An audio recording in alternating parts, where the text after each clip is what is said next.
So our next session is The Future is Voice. It will be presented by Valeria Barbero, who is a business director for Mother Tongue, Omnicom. She has worked in different verticals in the broader language service industry, from software and localization to the adaptation of marketing materials to market and cultural insights. Lately, she's heading a program on the linguistic and cultural adaptation of voice first content. She has a strong academic background in international relations and geopolitics. Originally from Italy, her life and career have taken her to Ireland, India, Silicon Valley, London, and now New York. Valerie, the floor is yours. And there is a poll going on right now. Thank you, Ginny. Can you see my screen? Yep. Yes. Okay, that's great. So yes, thank you. What we'll be talking about today is the localization of voice user interface and content. My journey in this vertical has started about 1.5 years ago. So very briefly, we will go over some of the technology and the flourishing of the lingo around this new technology, a brief overview of the market, the type of surfaces where this technology is deployed and the software. And then I'll try to make my case for an early involvement of localization teams due to some peculiarity of this medium. And then I'll briefly go over the journey through voice that we've put together at Mother Tongue. So what are we talking about when we talk about a voice user interface or VUI? Is usually a way of interfacing with devices that uses voice to impart command versus the keyboard or tapping on a screen. This of course is a very different type of experience for the user, and the technology behind this is very sophisticated. It launched about 10 years ago. It's been taken some time due to the complexities that are inherent in human communication, but I feel that right now is at a point where users are quite comfortable using it. It has been growing exponentially, so it's that's why I named this as the coming of age of this new technology. So being still relatively new, there's been a flourishing of lingo around it, new terminology popping up to describe often the same thing, but it's mostly around the different roles in this industry, the interface and the technology. Now, when it comes to the technology, even though it's extremely complex, it's pretty straightforward. Basically, the user, expresses a command with an utterance or a request, and then you have the automatic speech recognition and natural language understanding software that translate that into an intent, and they do elaborate the request based on the intent. Now, this is because it's way more efficient to elaborate based on an intent than on an utterance, because we express the same intent in many different ways. Human communication is very varied, so it's more efficient to elaborate based on an intent than an utterance. Then once the intent is identified and the proper response is identified, it's served either through natural language generation or simply pulling it from a CMS, and then both are delivered through speech synthesis back to the user. Now, while this seems pretty straightforward, in reality is extremely complex because human communication is extremely complex. if we consider that the wide majority of human communication is made of non-verbal communication, and of course, when we are interacting with a voice assistant, the voice assistant does not have the benefit of the context. So it loses about, between 60 and 90% of, all the clues that we use to interpret human communication that are nonverbal in nature with a voice assistant that is lost. That's why it's extremely important to focus on how the dialogues are structured. The dialogue is really the only clue we have that the assistant has to interpret. So that is what makes it extremely challenging, on top of all the variety of accents and all of that that make it really difficult to train the models. In terms of the market, well, the market for this technology has been growing quite quickly, and it has changed during the past year. The pandemic has had a big influence on this technology.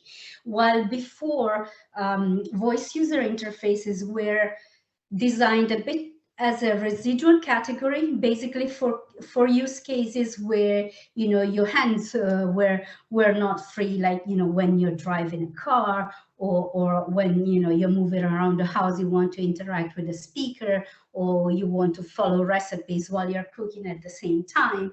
But during the pandemic, several use cases have come around. First of all, because people didn't want to touch surfaces.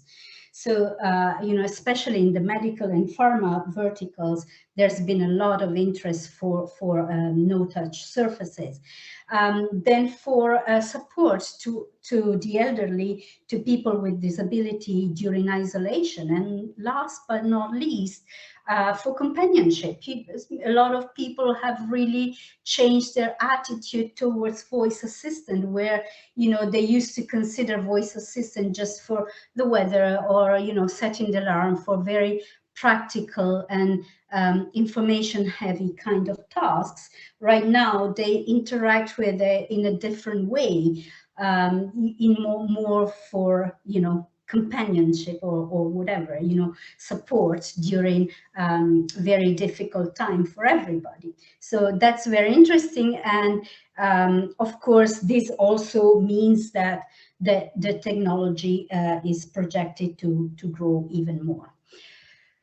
So where do we usually find this? This technology is deployed on many different types of devices, from laptops to smart speakers to wearables. In general, it's categorized in 3 different types. Voice only, for example, smart speakers are voice only. The only interaction you can have is through voice.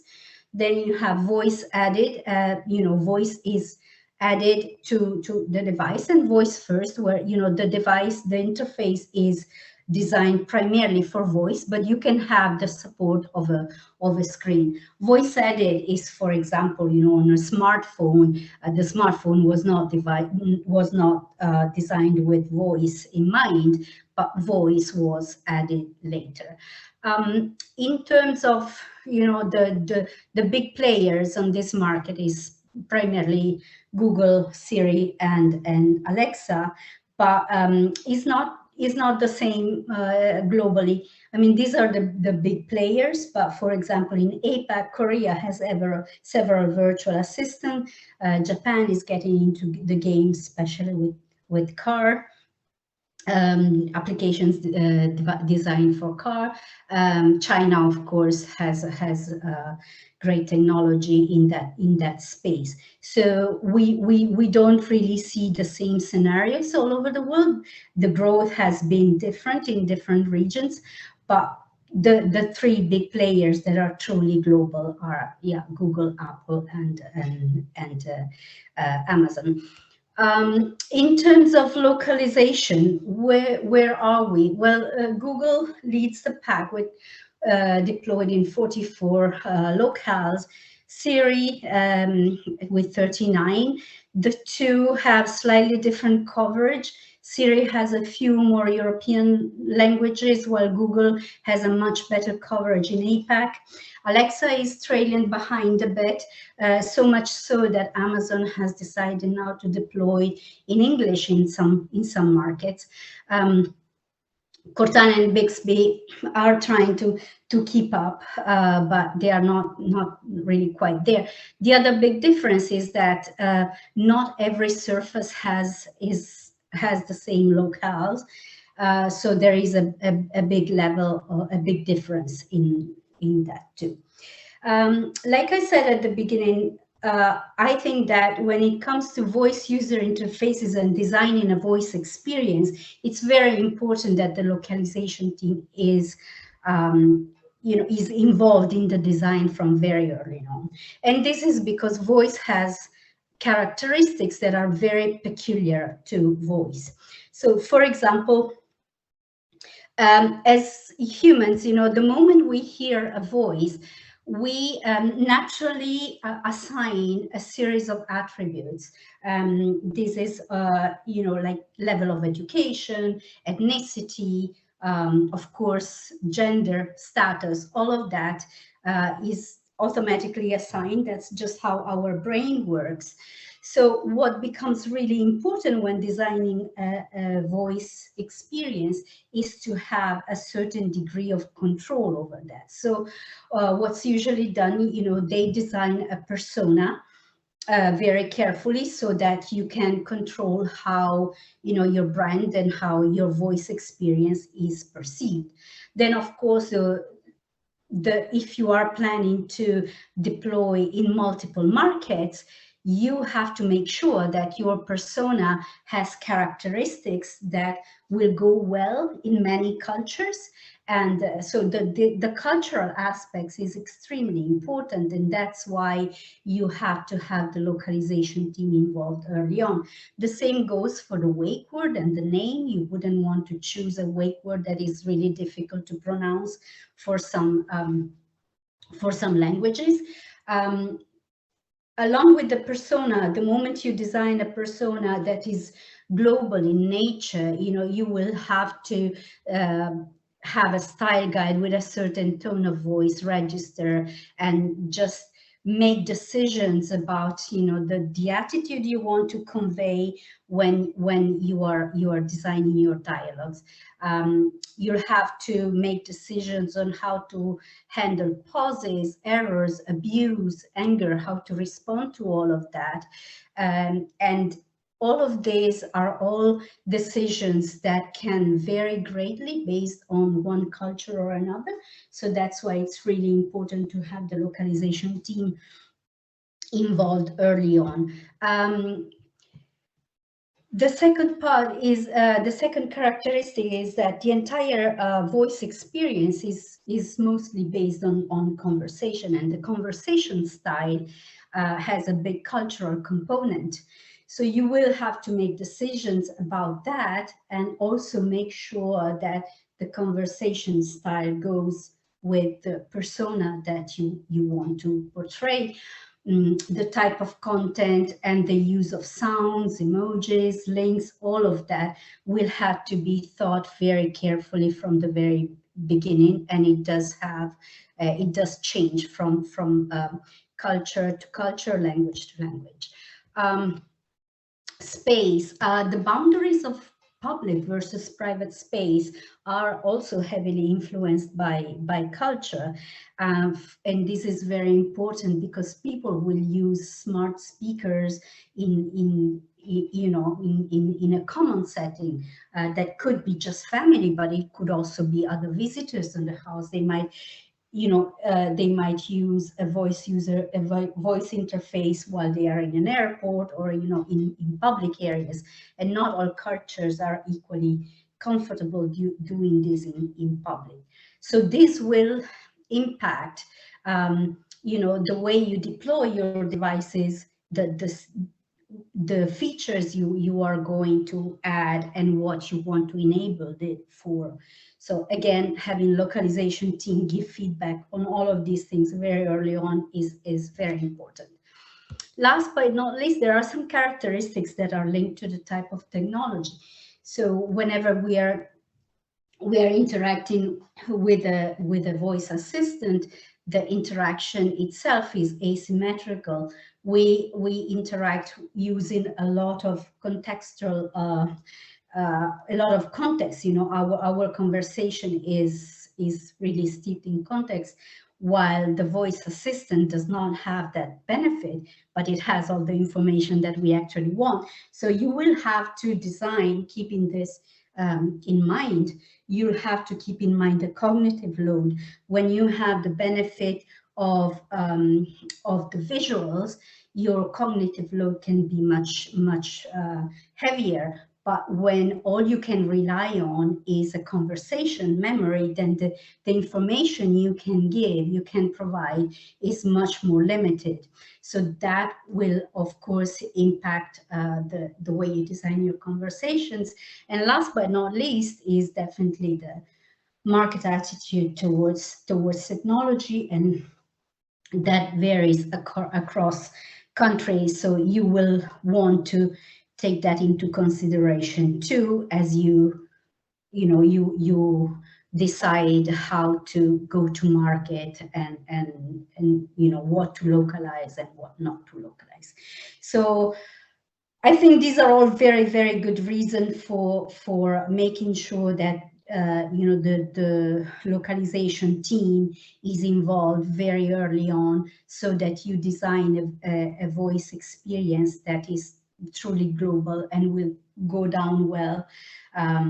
With all the markets, it would be very, very difficult to make changes later on. Now, a few words about our experience. So this is my team at Mother Tongue. It's a wonderful team. They make it happen every day, and it's been a great and rewarding experience. But when we started, we did face a lot of challenges. First off, it was really the lack of material, resources, best practices. There really is nothing. So we had to build a lot of things from scratch. The lack of freelancers that are trained in this, like you could just reach out to translators, but not the case. We really had to put together a lot of trainings and train them specifically on this type of on the localization for voice. And of course, we had to learn a lot of new tools that have nothing in common with the tools that we usually use in localization. It has also been incredibly rewarding. We have learned a lot of new things.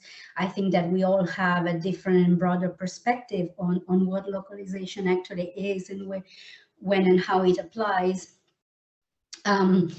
It's been great to be part of this new technology, and with all the new potential. If I were to pick my two favorite things about this experience, it would probably be one, I really had to strip down what localization is down to the basic building blocks and rebuild it for this completely different medium. And that was a great challenge, but I really enjoyed that. And the second is that working on this technology allows me to dream that someone in the world who maybe had not had access to a lot of digital information, either because of the disability or not being so fortunate with education, with voice they will be able to access all that. And when you're really tired and working late at night, that thought creeps in, and it gives meaning to all your hard work. So for me, this has been a very rewarding project to work on. That is it. Thank you very much. Thank you for listening to my presentation. Of course, if you have any questions, either you can share them now, or I'll be around in the conference later on, or you can contact me directly via email or look me up on LinkedIn. Thank you. Valeria, thank you so much. A great presentation, very thought-provoking, very interesting. We do have a few questions, and please, if you still have other questions, please still add them in the chat. But the first question is, what is the next big challenge for this technology and interface? Um, I would say that the next big challenge, well, there are several. The definitely improving the models. So right now, finding good quality data is still a challenge. So there are many issues with different accents and all of that. I mean, I see it myself, with my Italian accent. Often I don't get the correct response. So that is a challenge. Obviously, there are issues around, the responses that you get and how balanced they are in terms of, gender representation and all of that. That's in general an issue with AI, and is there in voice too. um, and in at the level of speech synthesis, of course, sometimes it's really still sounds very robotic, and it is a bit more difficult for people to relate to to a very robotic voice. So all of these are challenges, at the technical level. At the localization level, it depends, because it's a relatively new technology. We still have to find a lot of ways to apply this. We still have to understand the users better, and exactly how do they interface themselves with this kind of technology, and what use cases they really want. So, but it's a field that is growing really fast, and so I'm sure that we will see a lot of change coming. Most likely, of course. There is a very practical question here. What is one type of training or tool you'd recommend to become familiar with this technology as a localization project manager? So there are two types of localization is usually involved both at the dialogue level. So to get familiar with different tools to build dialogues, which are pretty much the same that you would use in a chatbot. Of course, when there is voice added, you have to make sure that whatever you write in the dial, you listen to, because spoken versus written language can be quite different. So that is one tool, getting familiar with different tools to build dialogues. Conversation design, uh, reading about conversational design and all of that, it's another suggestion. In terms of tools, I think that the wide majority of tools in this area are proprietary tools. There are some open source, and there are some independent companies that are active in this area, but of course they have proprietary tools too. So I'm not really sure about whether you would be able to gain a lot of practice on the voice side. Sure, Play sure. play around with Alexa and Siri and Google. Right. Another question. This technology seems to have great business potential, but does it have applications that can significantly impact human life beyond the commercial aspect? I think so. I mean, the way there are around the world different initiatives to save written languages, the same can be done for spoken language.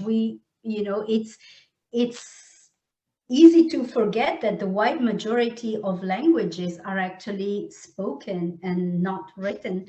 I think about half, actually. So that is what gives this technology a lot of potential. I think that the biggest issue is actually having good data in a lot of these languages. So that's why, we still don't see this technology deployed in a lot of languages where, potentially there could be a strong impact. Sure, very true.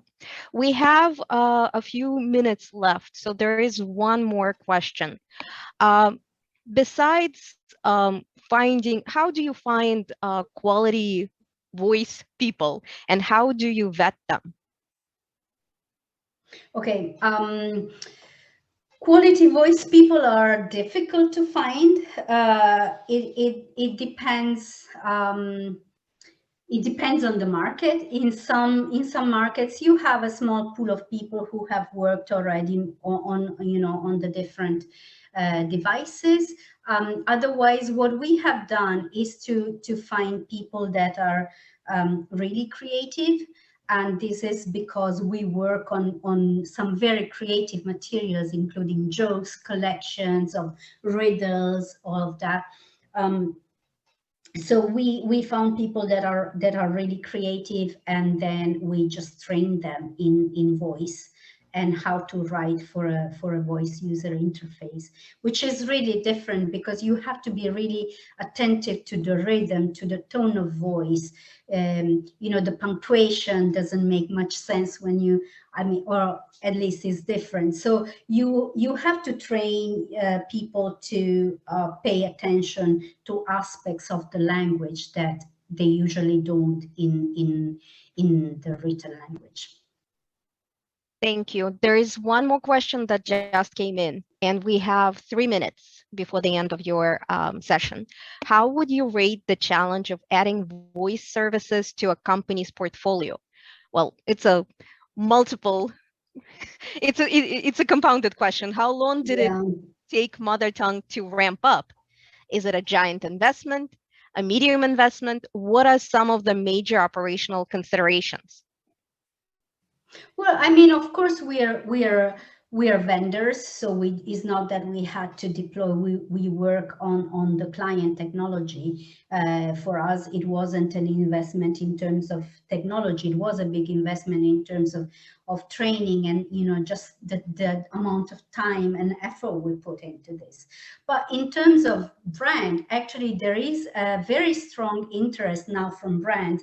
Right now, the way this works is that if a brand wants to create a voice experience, if you do not want to, or you do not have the financial backing to create your own voice assistant, then you can create either a skill for Alexa or an action for Google, which is pretty much an app that then gets delivered through the main voice assistant.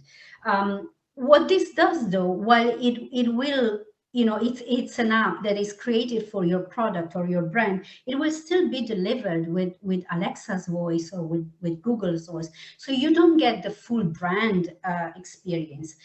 So what's been happening in this area? There is now a lot of interest in what is called OVA, owned voice assistant. And as the technology comes to maturity, the prices are probably going to drop.